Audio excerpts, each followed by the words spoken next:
Ding ding ding. Ding ding ding. Gore richitanga tatine planet atakamake.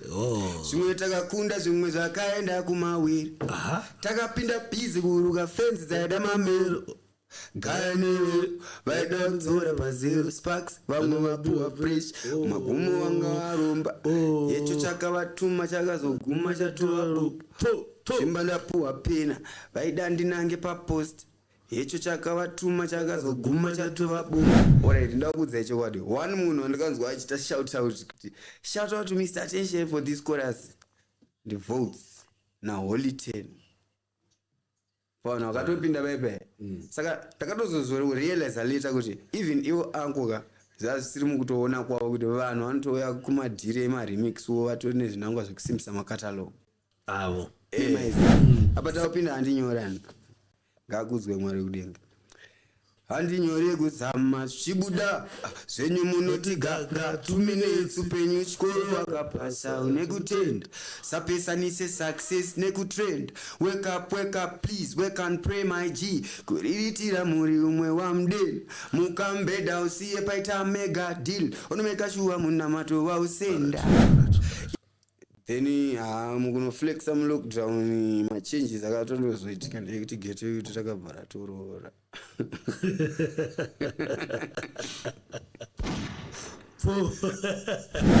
samunoona anonyara kuti ari kunyorwa song chekutanga kuedza kudza kuti ndiri selfish kana usiri selfish umoona inini handiri kunyeberei ndotombonyorerwa ende handirambe kunyorerwa but reason yandakutorambira kunyorerwa mazuva ano ndeyekuti munhu anokuti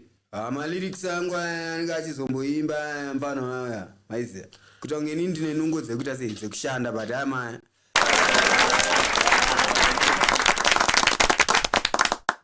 Right, wagwan people, wagwan everyone. My name is DJ Sparks and welcome back again and again and again and again. Kune zvizvarwa zvepanapa zvinoga supporta DJ Sparks ZW. But kune vanyowani welcome foot.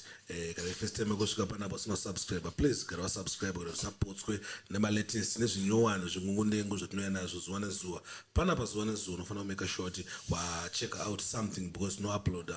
my videos every day to make sure kuti tine zvinyowani zvatikukanda. Saka muzora nhasi ndine interview yanga ndakamirira for a long time because artist ndakatanga muziya kudhara before even mimi mamuziya vamwe vacho vanomuziya ina ndakumuziya because mageto yusi tichima followers vedu tiri materials choti alright ndozvikuitika kokati zvino kuna nenge uyu saka nhasi ndawanirwa nyasha because ndinaye panapa artist guys anogona but pamwe pacho tinozongobhelieva kuti nguva nemukana ndo zvinenge zvaita sei zvinenge zvangosara ende nguva ndeyamwari vanoziva kuti munhu uchinyatsoputika papi but isusu yedu ana DJ Sparks takatanga kuiswa shugeti yonzi kuisa shebeti munzeve kudhara. Yeah man. Anyway, Mr. Attention, welcome. Blessings tokutendera koma Sparks. I'm grateful kuve pano mhuri yeZimbabwe kuna vakatikuta kumativi mana masere neanoraudzira for one attention ndepanda session and case and thing. Oyo. Mr. Attention, but ini ona mdara ini ndoshamsika angu ini. Satamotanga kutara chi ndozva Mr. Attention angu kasimba. Saka wakazoona setudzewo mwana tinote tichikuitawo mabhodhi anenge akaenda senyaya. Alright. Nchatsanangura so. Mr. Attention before Simba vanga vakaonda futhi. Alright.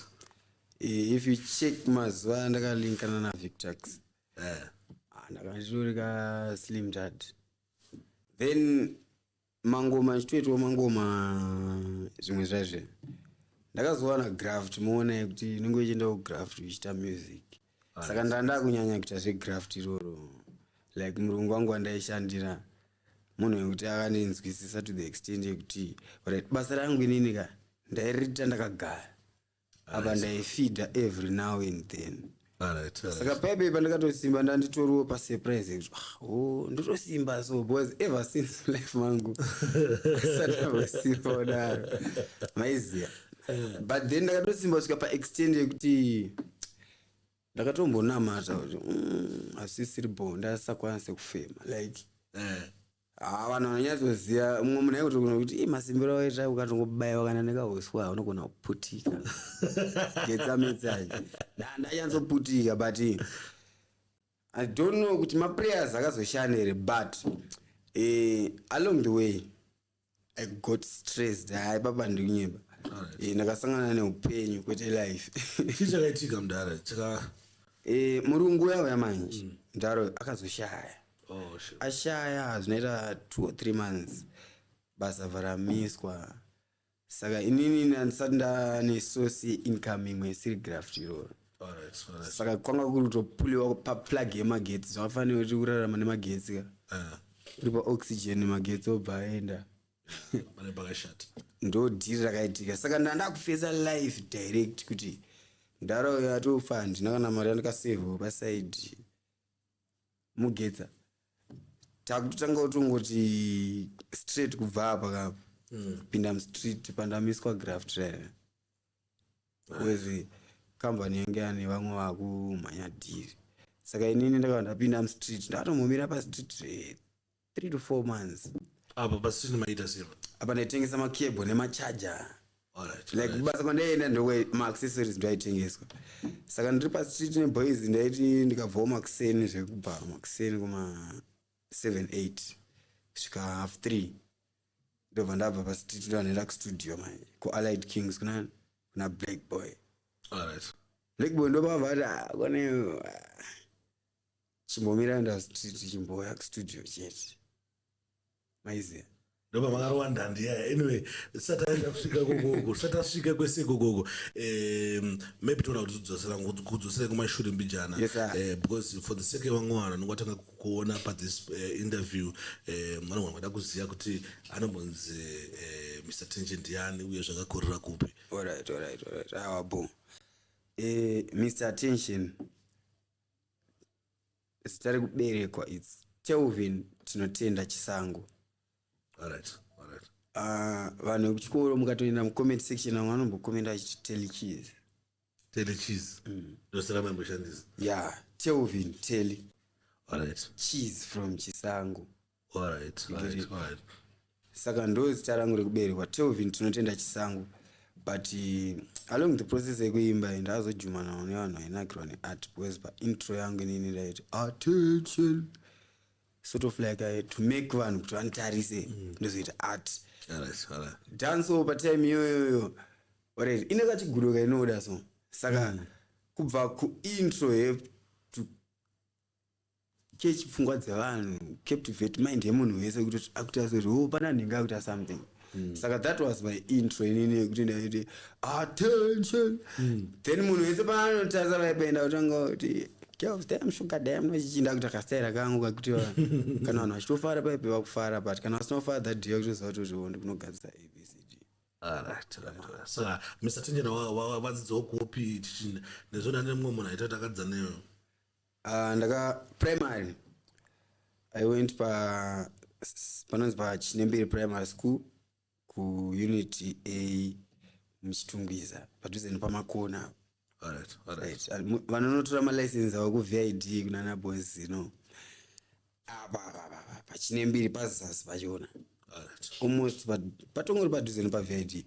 Then from primary kuchikoro ndo kwatakatanga kuita zvemusic like ndaiparticipate kutraditional dance I remember but akukwaya ndakatiza because ndaiona kuti zviri too strict zvikuitwa panapa but panika keys not my keys but mukuona kukwaya munenge makadai ndiri munhu anofarira mobility saka uko kutraditional dance kuya kune zvinotoitwa kukwaya more futi but kana usiri music wawo hauzikeche vamene omwari wonyasha dzavakandiitira kuti ndakazoziva hangu ndakura kuti ndokwazvakabva kuno tafa tefe yaikupekesheni inoramba iriko kuti madhasi edu aikumabhodha aya ndoanenge achitiswa ta ukipa akaunti yemunhu akuridza ngoma ari kutamba ari kuimba ndopane music yese whether ucharova hip hop kana sungura kana chii babu from Chinembere primary ndobva ndaenda kuseke 1 aya then ndapaseke 1 ndamutamba bhora patanoti bhora kusinyazofaya boys vanhu variko vakati simbei kudarika primary ndanamboitambawo bhora zvimwe zvezve nekumhanya then ndabva ndatongonosangana nevanhu vaita zvemusic zvemabreak dance pinda mudhiri remabreak dance nanakudzi modzi tribe kuF manje kuchitungisa saka this center pane vari kuita karate vari kuita b-boying vari kuita zvepoetry itongori center inoitwa zveart but mfeso is disabled anototraina vanhu like waigona kutoenda kugermany kutonoita b-boying through link rake all of a sudden magrades angu chikoro anga kudzikira then mutara wangu bvanditi iya ukita yematanzi emusic isiyai ita zvechikoro ndambozisaba side 2 years later both ndanda form 2 years later form 4 manje ndane maguts manje kuti aiwa chikoro ndikupasa saka hapana mudhara kutondinzwisisa zvekuti ndikaenda kupasa anongorinyorera zikumessage kuti usazobatana nepfambi usadai musabate zvinodhaka musadai ndo relationship yangu namudhara wangu musically ndo zvayakabva yatongoita pakutoenda kustudio manje anga kuti $10 ndakanzwa song yako last time iripo saka ndaonorova imwe zvoti apo ndatokusekondari papo ndasakwanise kurambidzwa kuimba then ndakwanisa kuimba kuchikoro chimwetawo zvemafreestyle zvinana teacher b nana wendo rango agrifas vamwe vacho ndakuadhibha zvangu but from there nda A level manje ndasvika pakumboimba pamberi pevanhu pachikoro munhu wese afara ka then mozaka level kaike kuti kutodiwo nezvimabhebhi tova5 that's how we got to be serious manje kuti saka tofanira kutorova music because chikoro tichitorova zvedu but zvainakidza manje real life uona mudhara uchinzi A grade asi kana achita zvekuimba futi anogona saka ndandi munhu wekuti ndane confidence yekuti pandakatanga kutoimba ndaifila kunge ndichatotanga kutopisa pandiri kutanga kupinda mustudio alright then asizvo zvakaitika ndakutodzidzwa kuti aiwa kuzotori nemaredhiyo anoendeswa mangoma kune mastudio anorekodwa unofanira kutanga waita relationship yakanaka na DJ wacho kuti pamwe azokuti kune uyatishanje because vamwe vanhu vaisanakirwa nemari nyange une mari yako unongobatwa rafu asi kana uri talented manje unenge uri essential unenge utori katuka kuti maybe unoshandisika for ABCD then zvakabva zvangoitwa simultaneously kuti uya nemari but uya netalent but haana mari attention takuto experience adire kuti ukaenda kuna producer nekamari kamatsvaga makashingirira kaike vamupa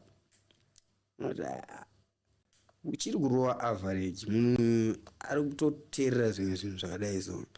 kudzokera futi padheri unogadzirisa kuti maya saka time yese ndaitira music competition yekuti vanhu vandione alright pese babo kusvika ndazoziva purpose manje purpose ndakazoiziva tatoda kutokwita this time yapindira DJ Mbale padhiri radio akati mbana unorova mani mirati kuti unorova usafunge zvimwe varova mangoma radio haazikanwa kamukweje maidei tombodeidzwa unzi uimbe tumasong ako watokupa mari alright bo but hapana chikuitika mani background saka unenge wakutowedzera ita stress zvakazonondibata zvese nenyama chibvunza kuti dzakugraft ndalike an adult zelevel yekuti hana kutoona padhini ndofanira kudzoka nesomething kuita music 5 years tikutora nezvaye ndakaiproceda from A level to Poly ndakuita civil engineering zangu quantity surveying to cut nezvi kusira pakati paka lockdown alright then mukunoflexa mulockdown machanges akatondozoitika ndekuti geto yuti takabvara torora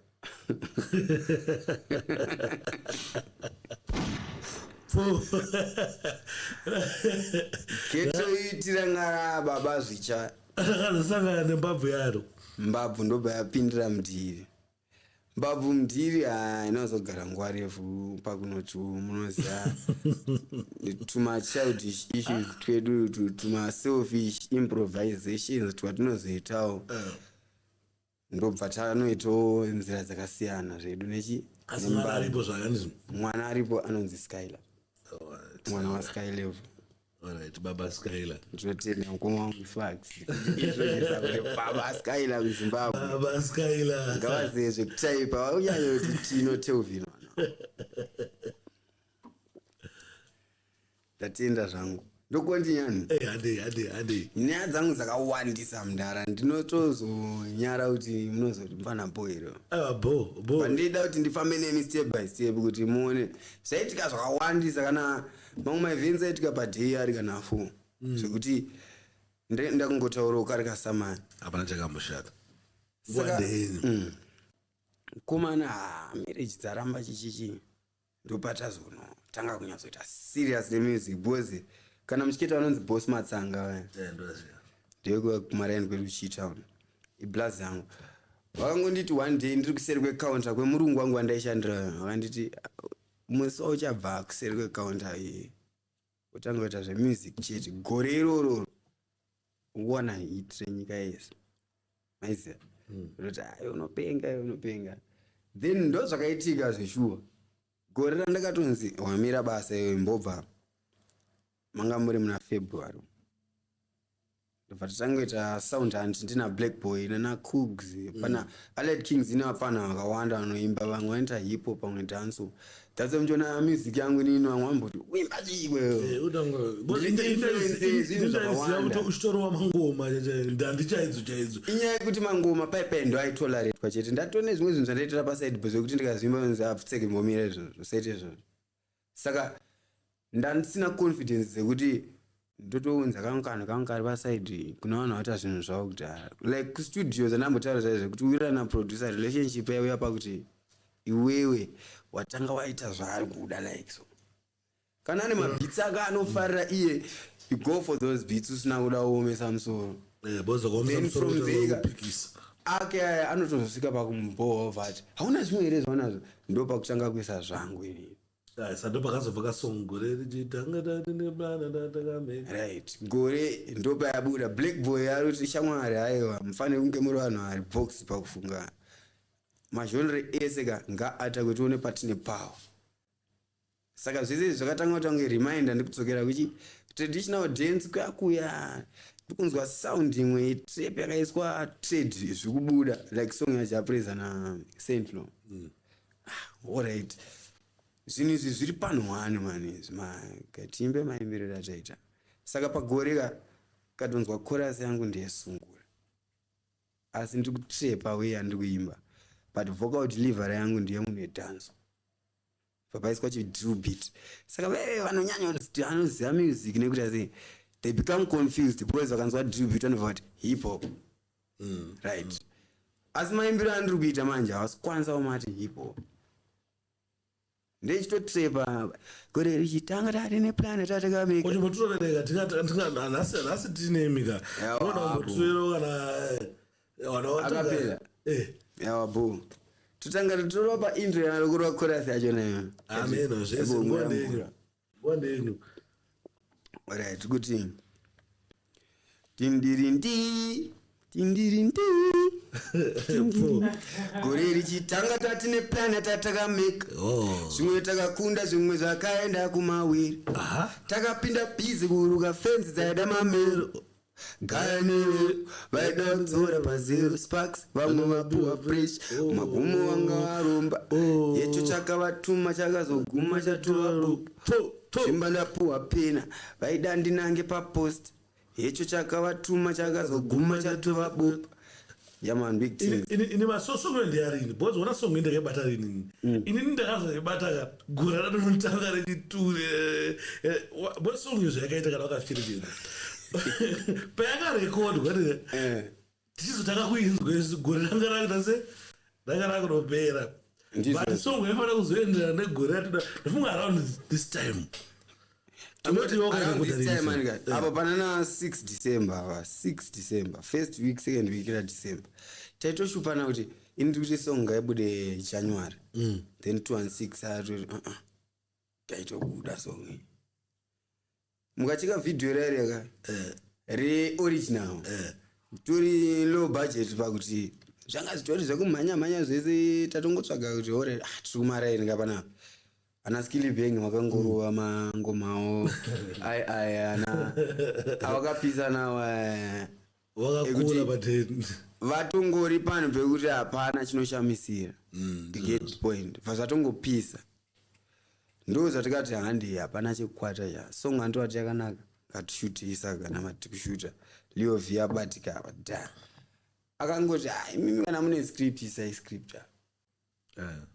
boy isusu pfungwa dzedu dzekuti tingatidai so takutonganza timageto sina anamupana mafili topinda museti anamupana tada paipe tato ekta kwamaruza kweso kuchikwana andie rooftop toners video rapera vataitenda toners rooftop tapedza paipe video varato Leo V ana so ndati Louis V yaman aka ana mutra 2 days I think akatota achitutora video nas fatiti mangwana kuma 8 maxeni uyaendi edit video renyu makatarisa afa zato mudenga zato singwa chichibebe song vayabuda ngoma rapopa ma street sign nangu ndasana meta song yakaroda to be honest aba ndibane ngomfana so munofuna mbopa shout out izvezvi mumfana anzi director Chao exactly mfana yama Chao manchibanda mfana wangu bozi ndiye mfana akasimisa song yoenda azvipa kuti aisi one ini munhu yeye anotonipushira music yangu kubva kudhara takamborwa struggle trip and one kwamakoni alright mfana wangu zvekutodaro but nechingomona hangu kuti saka ndiyo ndaiona kuti apa song yakaipa iyi song aisimbisa zveshuwa haya akaihadhira aisiro yega yano mangoma angu mosi esa ndobudisa nomapusha but yakakurumidza kuwana traction kuTikTok then imva yangu nopopa zvekuti munhu wese akutokufarira song yaya ndakureceiva mafoni calls pane 3000 mfana toda kuti mablaw artists apinde pachorus uyo wari chorus yako ike wesa mavhesi 3000 idirakanani andoaziya no akanifonera random then the next person akanifonera ngane 1.8 wemuharare after that the phone call yandikareceiva h3 yanga iri yasim celebs yaanko munhu mutapa alright then makuru aninini padhiri rangu mukatarisa song inonzi mai ndichitori mudhafu bye right ndanichangotanga kuenda kubasa kuya zvakuti hazviita nani but vakatoya vakanditsvaga kuti unogona kuimba toda kuti titore vhidhiyo tipushe song yako inonzi mai inondinakidza zvototi bo wakaena blessing case vatashuta kuchitungisa kuya for a post then after that pane imwe inonzi awana be great fataita ndipe maextension saka maweza wekupusha maexesa vaita apo napo ndaita se ndaidedzwa saka ndakaona kuti pana need yekuti ndivanyime dhiri ndo ndakaona padhiri rariya then iwo in return wakanditi uchapinda ngoma naholy 10 upinda ngoma na paga na bling ende zizo zvakaita come to pass so kuti anga kuda kutopfurira malinks kuti maybe mukadai makanzwa ngoma rangu naholy 10 kudhara but music yese ine magrounds ari common inenge ichigadzirwa kuti izokwanisa kubuda okay saka sei zvichita zvichigadzirwa maybe pamwe pacho na producer ndiye ane problem kana kuti wana artist kana kuti saka izvezvi zvaboma nchaza kuti atakwanisa nyatsokanda asi masong akatoitwa amangoma ariko ndine masong akawanda zvekuti but iwewe uchionawo zvako maitikire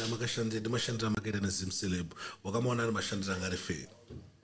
inini padhiri rangu side kwangu handizosikatorire vamwe inini ndakawana exposure but ndinangu ndakatadza kuimanager like pane kutovhunduka mbiri kwakatoitika kuti maybe if I was steady maiziya ndichinyatsotora zvinhu zvese one by one zvichiuya ndikwanisa ita contrast pane zvinhu zvekuti zonzo iwe unenge watoti maize then later uzotanga ufila kunge kwete because maybe speed yao kuona manje alright example yepagore inini as much as chorus yaidiwa vanhu vakauya vachisa mavhesi andika maartist haana dhiri nekuti aimba chorus zvaita sei chinje kunosimbisa makatalogu avo masai echi anenge achitobvawo pastage nechigamba kuvhara bende haatombori nene kuti kana kuti attention ari after here kana kuti maybe sometimes pasempost alright ndakuudzai chokwadi one munhu andakanzwa achita shout out kuti shout out to Mr. Attention for this chorus the votes na holy 10 pavanhu vakatopinda baibai saka takatozorealize later kuti even ivo ankoka zvazvisiri mukutoona kwavo kuti vanhu vanotouya kumadhiri emaremix wo vatori nezvinangwa zvekusimbisa makatalog avo saka inini ndanda kutaka kufila kunge ndasiwa because vanhu vaive vanotori nemaenergies avo vane music yavo futi nakudirectopopa apa kaplan kangu kaninako hazisa ndakaexecute fandatanga kufila kunge zvikuitika zvisiriro but the agreement yanga iri pekutanga nezvinhu zvakatoitika hapana panakaita sei pandakabhaizirwa pekuti ndokwanisa nomunongedzera kuti no vanhu vandanga ndine kwiri navo ndaona 216 vakanga vauploada song yakanzi 216 risk gore istaimba tese pakandishamisa zvekuti takamboita imwe podcast tichidiscuss about song iyoyo nazigwa tichionesana chiti but isusu especially inini personally I respect Zimsele because pane tarenda rakawanda randaona ratobuda through maoko avo vanhu vangatisingaziye wana blink voice tasingaziye na votes wese tatanga kuti vaziro pazimcelebs kuti wazonyatsopisa chaizvo so tinova respect but taiti isusu andina panorowa maremix aya nyange zvikanzi munhu akabhura chorus ngapiwo right kuitira paperformance ndo yanga iri point yangu ndichiti no zvafane pana pasong yagore wana master h animgona vanoti vakarova chorus yako yava vanonga vachiimba vega because chorus yange iri hit then munhu paanozoimbawo iye akuimba vhesi rake sa zvinonyanyomubatsira kuti iye atotoro tumaminutes tukati rebei achitobhura dhanzi pazvoita kuti vanhu mafans anyatsozoona ndakaiona podcast iyo wakaiona ndakatombokuzvimbira mdari because mataura makatoita akatonge kundisaiza ndakati ko pandazoti maya uyu munhu haana kukwanisa kuwana full nyaya saka anotoconcluda maonero ake zvakaitika ndezvekuti pakagadzirwa gore andi ndakatonyora vhesi but zvakazvanzi wakunyanya kutocontributa because papa patone vhesi rangu rakaimbwa nemumwe munhu andakatongoti abo maizi mazita anokuwadzisa but ndimukoma alright maiziya ndakatonyora vhesi rakakwana vandatoyoti aiwa maya bo ndaida kuriimba infact handiti papanza onai mudari attention chete 216 arutomira kuti sha ijoint redu nyange uri wakarova chorus bo ndindakabhandira studio alright mukubata aisada kusara anga asikatokwanise kusara pakutoti ownership yengoma inotangira pakubhadhara nekuwirirana kwamaitaka saka iye ndo paanongonomira pekuti ndindakabhadhira studio indichimira pekuti ndindakaimba chorus mukubata ndikuibata takutotange tikurwana vangu svikaenda tozoona kuti handifanire kurwana uyu handifanire tomboronetsana na uyu kuwezi tinoda kutozoendawo kumberi but inini Mr. Tenje chimwe yazodudza manga ndizvongo ini ndaiti andika because munhu angati naye ndichitara naye aitoti aiwa maremix aya afana kutomboitwa wonaika mndani achazotayazotibudisa point ipi kana tisukanganisa chatoziya ini ndaiti ngaaitwe asi muridzi wechorus andika ngapiwe vhesi kuitira kuti zvimubhenefite pakeria yake ndizvozvo zvaifanira kuitwa nevanhu vaivai besides vhesi muunzwa iri mundari chorus here is enough why vhesi ndokwanisa kurova refreestyle inini muunzwa ndakanzi ndanyora vhesi andika aiwa sha watomboenda kudhara nechorus waiziva vanhu vatokuziya iwo kuti chipawo mukana chipowo umwe munhu mukana kuti apinde apa ndokugadzira kwatakaita vhesi rairea nekuti uyu azokwana but ini pandakatonyora initially to be honest anga ari malines angu ende vhesi remunhu yeye pandori performance unozoona kuti ndirake saka zvinhu zvagara zviri muwanhu kamuda achingotiudza kuti ndiani muchazoona ndinofanira kutaura zvakadaro wai muona kuti chiti chesparks handisi kuti ndiri kuda kudhonza tambo mukoma wangu zvandikueda kuedza kubudisa kamwe kakusaona kakuta vanhu atire muzimbabwe maiziva inini hangu pasitaira yekuvharirwa nekusara kumashure nechichi yese inenge ichitika ndakazokwanisa kuti ndikaona kuti uyu anodiwa nevanhu asi haana malines ndotomukumbira kana achikumbirika ndomunyorera but patani raanoshandisa nderangu mukubata iye kana achizorwadziwo neizvozvo ndiye but ibenefit yake nakudhara kuti ndakunyorera wobva watoimbira vanhu wozonakidza vanhu asi patani rara nderangu zvichazoonekwa nemasong angu ari kubuda ari kuteera why tumaplan twese tati tinato twati patinototaura titi kwati takaungana ngandi unokuona kwakaimplementwa karoho apa imimi hamuna mari yekunyatsokurumidza ita zvinhu mukuona saka pataienda manje mukuda unoungana takawanda nevanenge vari big zvichiti ngatichigadzirei zvinhu ndine idea yakadai so idea ndo inenge ichifaririka kwete iwewo because even sipo haisitonyatsobvuma kubata vanhu vanotanga vanorespecta misattention vanetuma accessories tokuratidza kuti haya kana nhamo ichirova yatanga yarova itwotwo kwete iye mukubata but toda kuti vanhu vanyatsoona talent sezvariri wasapota talent sezvariri but inini chinondishamisa muzimbabwe ndechekuti ndoshaza kuti we vanhu vachinyara nekunyorerwa song inenge zvisinganyadzise hazvinyadzise but muzimbabwe zvonyadzisa pakudai wese vamunoona anonyara kuti ari kunyorerwa song chekutanga uedza kukudza kuti ndiri selfish kana usiri selfish umoona inini handiri kunyeberei ndotombonyorerwa ende handirambe kunyorerwa but reason yandakutorambira kunyorerwa mazuva ano ndeyekuti munhu anokuti malirics angu anenge achizomboimba mfano aya maiziva kuita kunge inini ndine nungo dzekuita sei dzekushanda but amaya ndotoshanda but ndinokwanisa kutotendera munhu pfungwa dzake kuti munhu azofamba achidaro hazvikonzereswe nekuti zvoni zvinenge zvisiri clear pamacredits kuti song yakanyorwa nanhenge nyange macredits aripo munzwe here mukoma spark because unonoka kuti ndakakunyorera nenge song sei isisu takazviona tegana paatcover kuti ndowakanyora song pane pekuti zvonizvo da kunyatsokusanangurira tine mamwe asinharo on record ekuti unonzi akatonyorwa onzi uripo pasong anika amwe anotanga kubuda musaga uri hapana chandikuwana pasong apa iyeka takamuti shamwari kuoneyo hatisi kunyanya kuda kunyorerwa aiwa ndikufila kuti zvinhu zvangu zvinoenderana nezvenyu isai musakwate akutraya wefamily pakuti pamwe anangirwawo neatredu maize obva atotipa masini ozonzwa kunzi ari kunext camp mamwe artistika ari kusimukira pamwe ngeisusu kana kuti akasimukira kunzi ngoma ndangwa ichi ezinezvi manje tine partners dzakanyatsolodwa dzekuti tikuti ukataura izvozvo toda kuti aiwa uya apa kapa tobhalansana lyrically toona kuti zviri kupera sei ndizvo here zvamukutaura kana kuti mukunyeba maiziya ezinezvi hazvichanetsa maproof akungoni akubuda pajekerere zviri easy kana zvafanira kuti ndikati kana kuti ndirokunda nhingi izvezvi ndiri pana pande kana asingakundwi nena ndodenza kuti sparks komana ngaauyo ngoti recorda live kana zvaramba toenda kwamudhara chipasi kana nashani kana maiziya ndo zvinotinoita munhu kana ane magatsi ake ekuti adhiri maiziya vapfana vese amukuona kuti apop out zvine confafa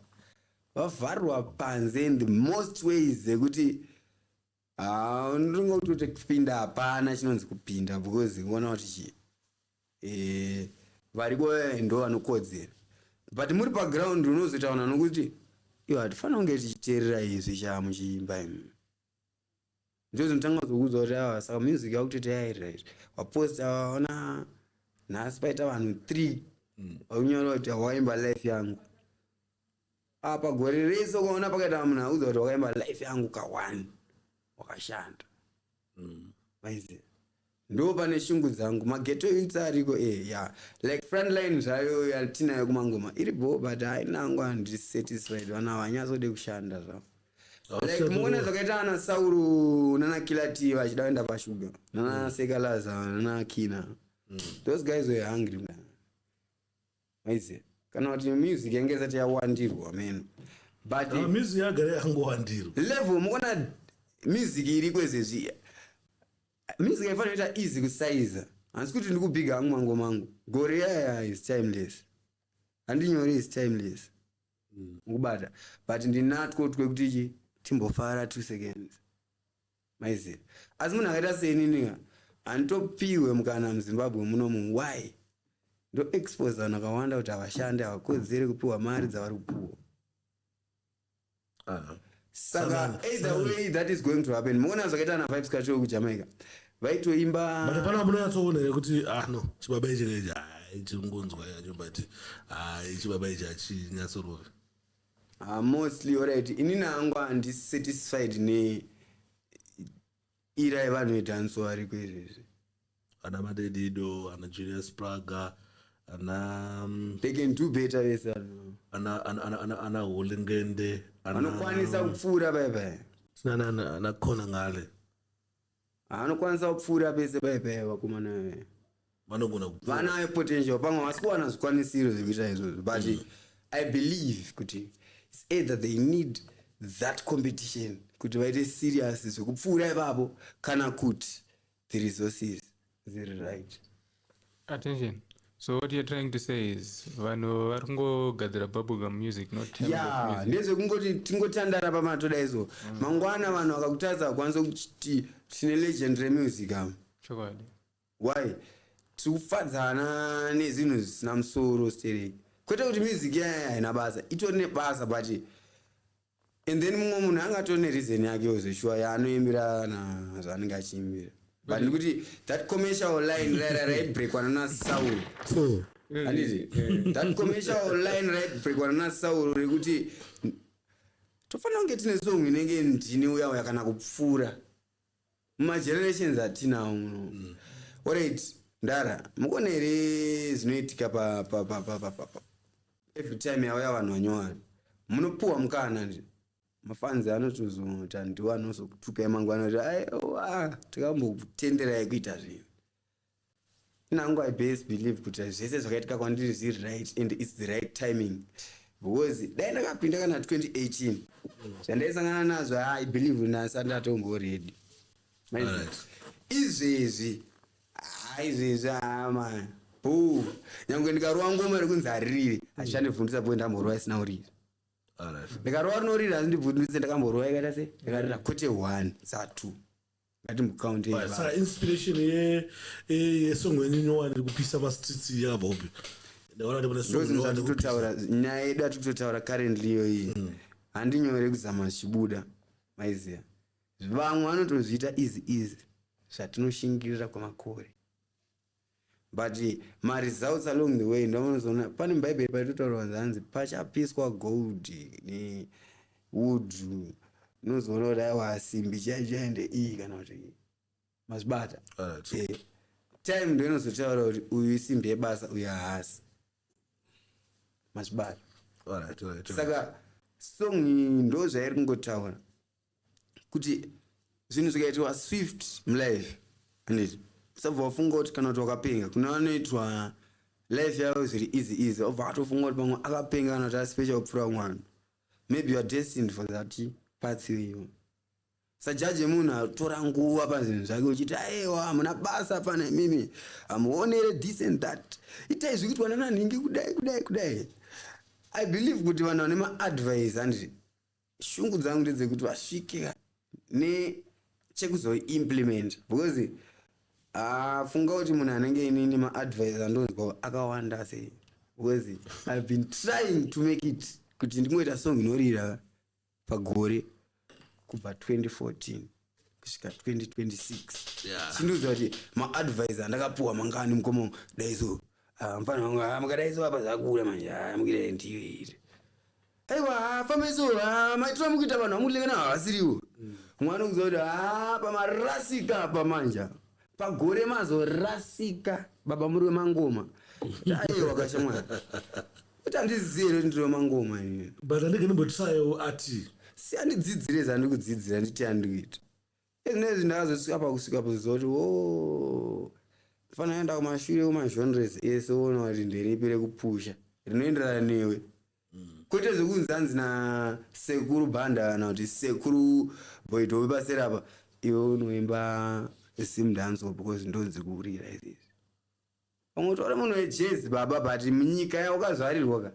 I appreciate kwezvekumhanya tora nguva inodiwa kana dziri 30 years big up KFC yakazopfuma pa 65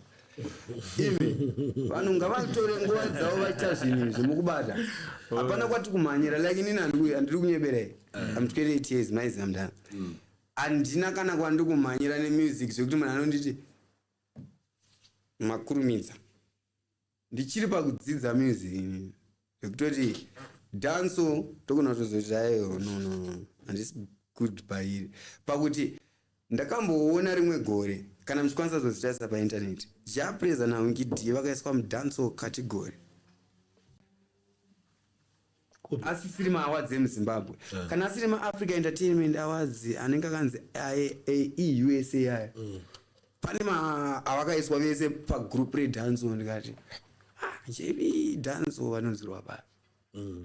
vanonodaiwa vari kugadzira ikoko ndo zvavakanzwa nekuona oraiti vakati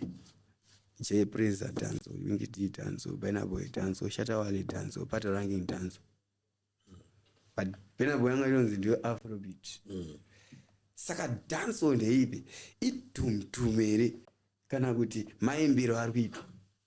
kumasparks vanhu vatinonzi vanoziva music aya havazive nditoshuwira kuona munhu anoziva music ndichizomubvunza mubvunzo yangu andidaire mukuona sipade unofunga danso chii danso ilifestyle live it hip hop ilifestyle mabeats nechichi matrends anoshandiswa as per lifestyle yayo muona drill beat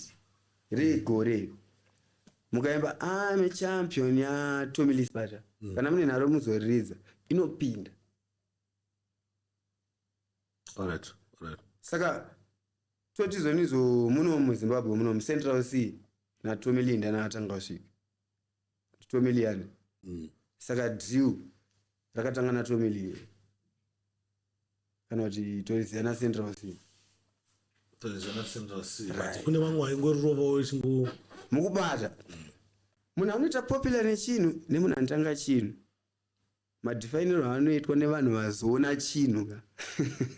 mawani that's why kuna tumabhuku kuna tumachichi tunodefina zvinhu neway yekuti uzoone his perspective or her perspective munhu wacho akaita chinhu ichocho but naBlackboy muchikuwirirana zvekudaro hatine mangoma anofanira kuti auye. Blackboy is also an artist kuti anotorova mustudio mangoma hobha makanzwa futi makomesha wakawanda ndiye akatomanyora. ko ndakaona kuti makashanda naSude inini handina definite kuti ndoda sound iyi. Tikatosvika kwaSude akati tikamutiridza mabeats zvatanzwa kuti zviri kuimbika baba ndozvatakudirana ndofollowa like in music and ndakazoona kuti ati hot hedu but mavibes aya angouye unoti ukatonzwa beat unozonzwa kuti ire ndikupindirana naro. alright saka Sude pa8 mabeats akaridza akatoridza ari handinyore tiri mumota tichitoenda kustudio fatasvika kustudio vaasinoridza mamwe vana muti aiwa ndodara tawaridza tiri mumota ndoda ndirikuda ozi dai anga ari papa nokuziva taka freestyle kubva tichisangana kabhitira rere handinyorera kusvika kustudio ndichitorerwa freestyle tina Dreamstone but still mundaraka tingafana takambonzwawo muchimbotirova live panapa even paakapera tinyatsonzwe zvedu apo kwaSparks kunowanza kuziteko mafreestyle kana asi tikurova dzinozikanwa ndaramo nemoyo wakanaka mudana vanhu vanofunga kuti freestyle kuiswa pakona ka freestyle kutonze brains gym emaiza apa tapinda handinyorani ngakuzwe Mwari kudenga. Handinyore kuzama zvichibuda zvenyu munoti gaga 2 minutes upenyu chikoro wakapasa nekutenda sapesanise success nekutrend. Wake up please wake and pray my G kuriritira muri umwe wamden mukambeda usiye paita mega deal unomeka shuwa munamato wausenda iwe sude munowezanoda mabiko mudikinya muchibetwa mdariro ameno tinoraskira papiko kune vamwe ndo kunoitwa zvishamiso ndozoita brenze mwe munhu kuti varunaisi makanyora song haisi pfupi bamuona song yakanyorwa pabitray ipo mwanzo kwanda ukaenda mawedza venonzi handinyore exam chibuda zvenyu munoti gaga 2 minutes upenyu chikoro ukapasa nekuti sapesanise success nekutrain wake up please ena vera beat ndokwazine story woko ndozongonzwa beat iri kuti rine makozi autambawo nemoyo wangu ndatanga kuti handinyore kuzama kuti zvienderana. Alright. Saka vanhu vanenge vachinyanya kupa madefinition emusic ndosaka ndikuti havafaniri kudaro vatokwadza even vana vanofanira kudzidza music in the right way. Zimbabwe mfanira kuita zvinoita Nigeria and it's possible if we just do zvinhu zvekudiwa pasina kuita greed ne-unnecessary energy kuisa pazvinhu vanhu ngavasapoti valavasapotwa. ende song iyoyi handikunyependa ndinofanira kuudza rizo nepane panga tiri kuCape Town 2 weeks ago tatu Cape Town Buffalo Soldier aita kutasha nayo song iyoyi ndakatsoona kuti achibaba chikusimbisa Big Buff makuru wanu vakatikanda paalbum ravo rakabva kubuda apa The Motherland tine song inonzi Simbi Mbindo takarwa remix yeBundo Boys. Alright. Saizvizvi maworks mukutirongera chi pane zvamukurunga kutiitirawo here pane zvamukufunga zvakamira sei? Tine project inonzi Mabude netimu tichiri kushupana kuti toiti Mabude the EP Mabude the album but Mabude zvingoreva kuti Exodus. Alright. Takubva muEgypt tichipinda muCanaan pataipe edhiri redu mufambiro watakuita zvikutomeka sense right now is ISP. But mukutambira masuggestion from outsiders? Masuggestion tinotambira kana ichienderana nevision yedu tinotokwanisa kuti inini hangu ndandifunga kuti instead yekuti muiti Mabude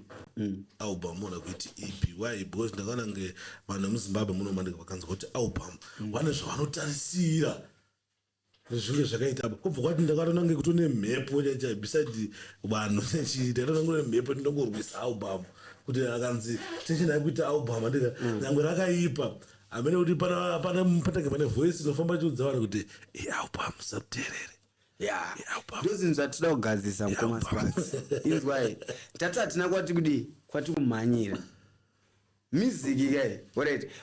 ndikabudisa album akasateerera totaagri kuti album handi ndichatobudisa album kana musati mamhonza song yekunzi hamuna kuteerera last time inenge itoripo ipapo panext album takutoita music mareactions ari toitwa ipapo from that album and we live from that. Ndakatozoona kuti zvino benefit. Alright. Ndozvamunotoita. No. Haisatedzerwe. Kwete ndiri kutedzera ndara. Ndiri kutestage kamdara. Haufaniri kunyanyotasira 100 waisa 1.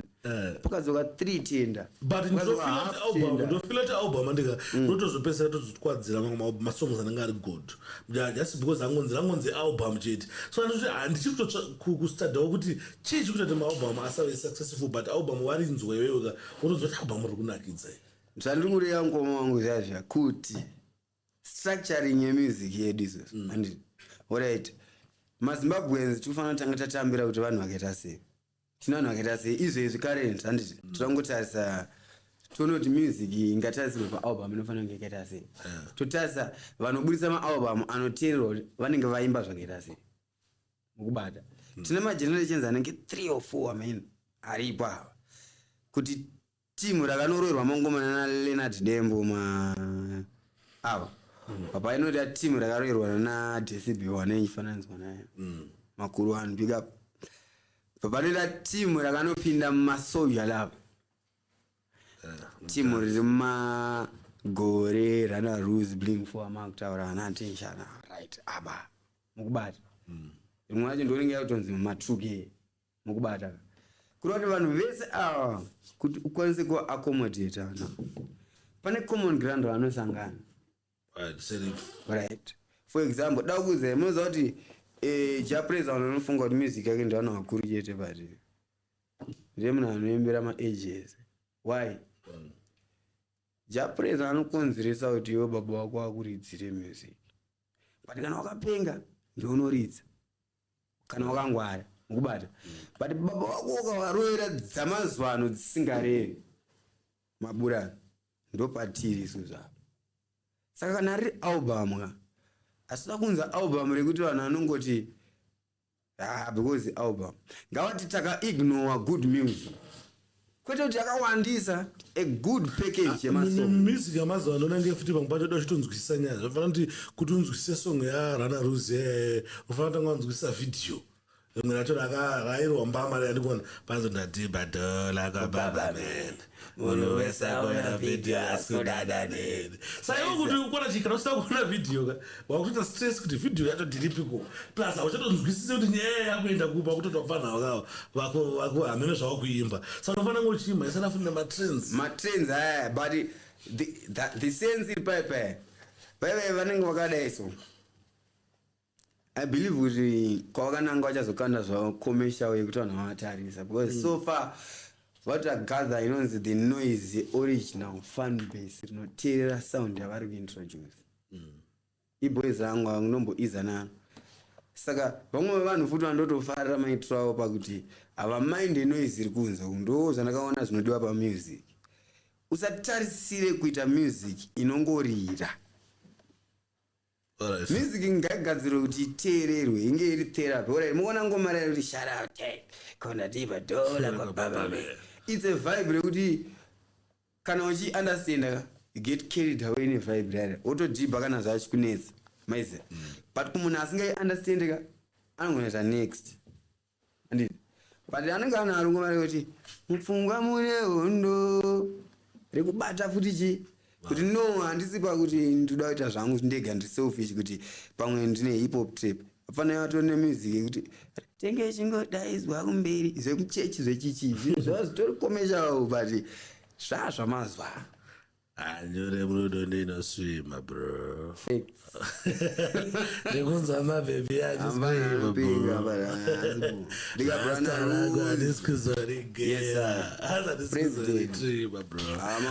but mndaranga akudzai maweksi mukurova saizvi mukuwanika papi pasocial media vanokubata sei kana mabookings vada kuzoshandawo nemi vanokubata sei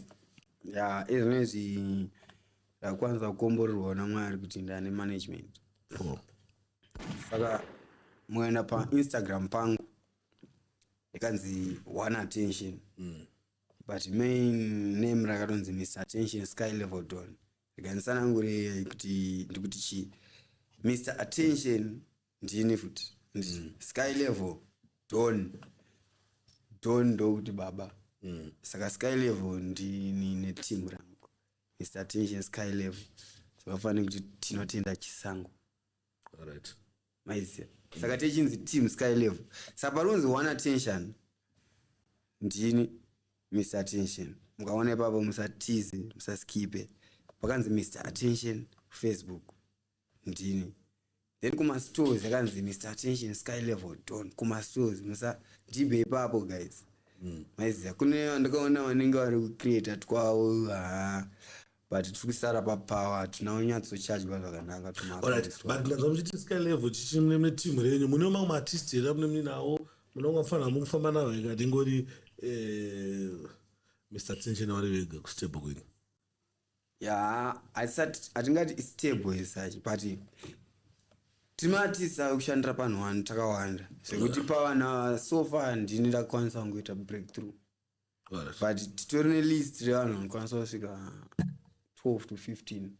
matop notch artists ekuti anotorova saka shungu padzanga dziri ndepekuti pakuita kwataita zvinhu zvedu taida kuwana support yekuti tizviite from A kusvika paZ ka zvatei tida kutira kuita tozozvibudisa kuvanhu but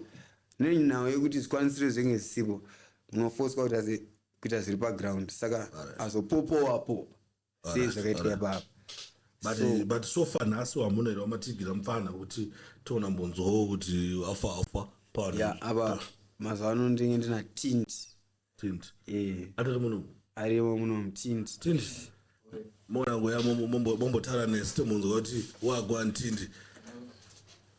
mona ngoendara pasaidi pana attention papa tanonga zvifunga yatayatsesa microphone ini pakata boa tint ngauye miki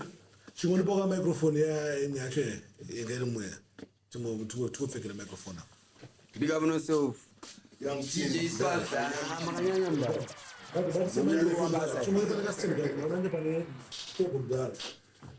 timbonzwa kuti wakwana mudara nyaya dzangu nemadziperi tinosvika mangwana apaiva panotora tatonechi ana tint ndo waridze mafreestyle isusu tiri mafit style isofitira mastyle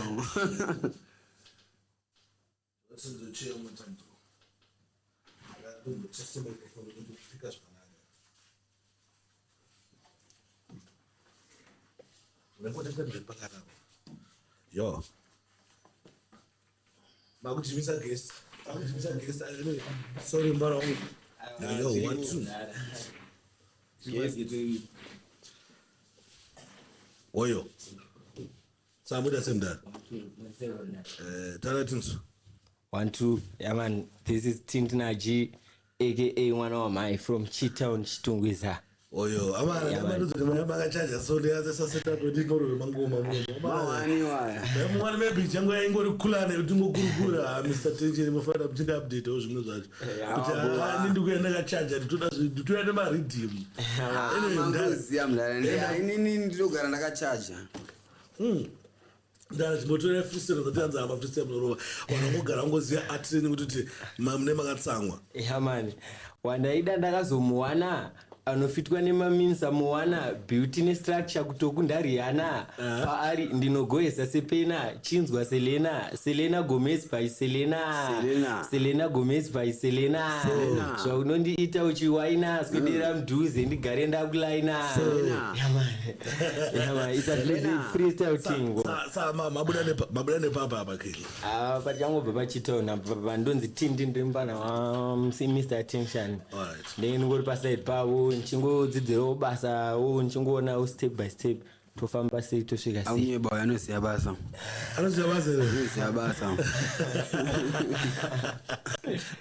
saka ari hambo ya ngoma vari hambo ngoma vakazvipeta kuizi hambo mnara otherwise maweeks ari sei maweeks ari bomdara burikufara nemafambiro ari kuita music yenu nematambiro airi kuitwa ya music kutambirwa kusvika ichisvikawo zvayo but tenge tinewo mafesis atinenge tichifesawo pakuti pamwe pacho tenge tisati tanyatsowana zvikwanisiro asi sofa pane maweeks ari peri paindaneti yekuti tingadirecte vanhu kuti vanonzwe maweeks nekunzwisisa maweeks vanhu ya pane atakashandodhara but zvamai manje we are bringing new works tine maweeks manyowani atida kubuditsa January tengeta mune maredi January gore chitanga kabozi gore chitanga plans atakameka anyway because of time yedu maybe Mr. Tension ameno ndi maybe tonazoyadzononga session yemangoma ejaiwana vanhu mucomment section yavada zvemangoma ngavanyore kuti vada zvemangoma timboya kumafreestyle chingozva kuti ava kutaura tikukuita kushoma tikumbowanza kuimba towanza pamuromo kweti inowanzoda kutaurira pabhiti mudara muromo wangu unopfuurira bhiti saka ndinondibhalansisa maizva anyway mona ngotaurawo ma-last words pathis episode amungade kuudzewo mafans enyu anofollowa DJ Sparks nevamwe vanhu vanyowana atanga kuonawo panapa kuda kutanga kufollowa yesa inini angu handikunyebera makakosha kupfuura kufunga kwamungaite because dai pasina imi manje dai pasina DJ Sparks dai pasina Mr. Attention and kuwana time muchomboteerera nhau dzedu zviitwa mulife medu mamuri ndo mutori nemagame changer nemalife changer achona madestiny helper. Saka ndiri kuti salute kumafans ndo pekutanga. Mafans big up on yourself, rambai makadaro. Yeah man, hakuna vanopfuura imi. Mr. Tindi, Yeah, man. anything chamgaudze mafans? Inini ndinongotaurawo nemafanzi kuti amana basa ramunotigonera rihombe rambe muchingoti sapotawo, then musaregedzewo kuenda painsta zvamai manje tiripo painsta Tindi the real trip up setwai munongono mareels nei but zvinyowani zviri kuuya soon. Olipa bhegi rezvitsva asi sazotirowa matsva Oyo pho. Ene mune Zimbabwe nasatina Mr. Attention tazojoinwa na Tindi. Yeah man. Saka guys ngade tinosupport local talent. Don't believe I'm local talent. Ina nditoziye zvezviitika kana kune United States kuna nana ndangono inichambofila local. Saka guys ngati support local talent because tinawo vanhu vakatoipa muno muZimbabwe. Anokuti support chete. Chipo chiripo ina mvele yedu mazuva kuti ane ma studio ane production inoyatso make sense yekuti sound yedu takaipawo vanhu nyango vari kunze uko vanokwanisa kuona kuti kukurwa basa. Saka nawo changodiwa is support ande to support Mr. Attention. Vanengomara vari kupisa ndofunga tisati kuriziva tarinzwa tonosapota towedzera maviews masini ngasvike kumamiliyoni tivaratidzawo kuti no tinawo vekweduwo vanogonawo mutambo uyu vanorova marovera aya. Then kuna ari kundiona asina kusubscribe panapa gara subscribe DJ Sparks ZW gara vasubscribe because panapa ndo patinotenda kuti tinombonzwawo maartisti asiri pakuimba ari pameditation yawo yekuti nozoti life iko atitosei zvinotinspire ndara munoda zvotinspire singaiti zvikunzwawo kuti Attention akusangana zvakadaiwo then isusu semafans tinoramba tichitopushawo button zoti tinotenda vari kuyewo. ndanga ndatimba one chinwa kune rinyowani riri kuuya rinonzi bouncer. Alright. For those vanofarira diki nyambagumba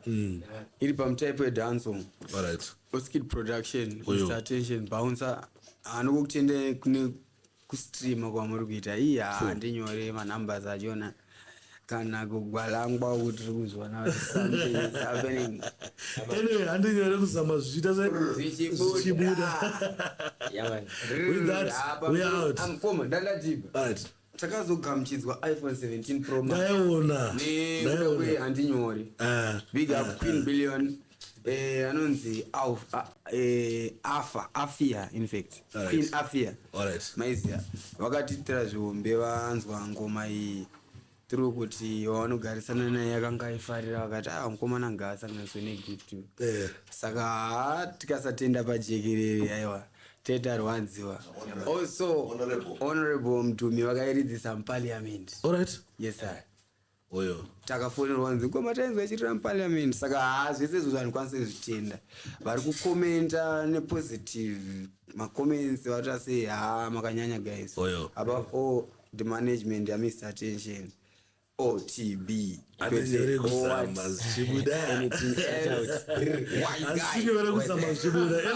With that we are out.